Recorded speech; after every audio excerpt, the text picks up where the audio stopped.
In the system, we can play videos in 3 ways. Background loop. In the content, we can create a background loop in which pictures can be included in addition to videos. The device plays the media elements in the background loop using an external player software for better performance. The background loop takes place independently of the pages. Behind them, the content on the pages will cover it. The background loop can be played synchronized. Then the devices playing the content will always keep at the same frame when playing the content.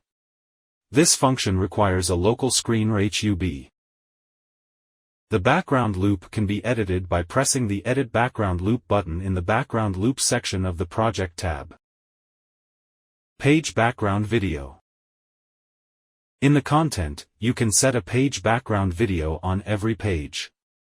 We also play this video with the external player software for better performance.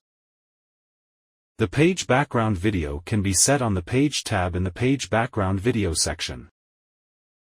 The elements on the page, images, texts, etc., will cover the video playing in the background.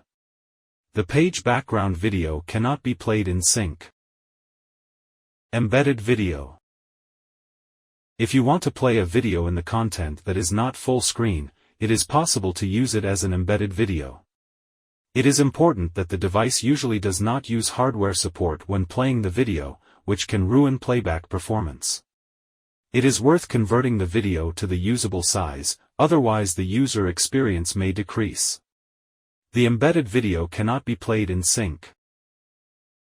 You can't use background loop and page background video in one content. In all 3 cases, it is possible to react to the video end event.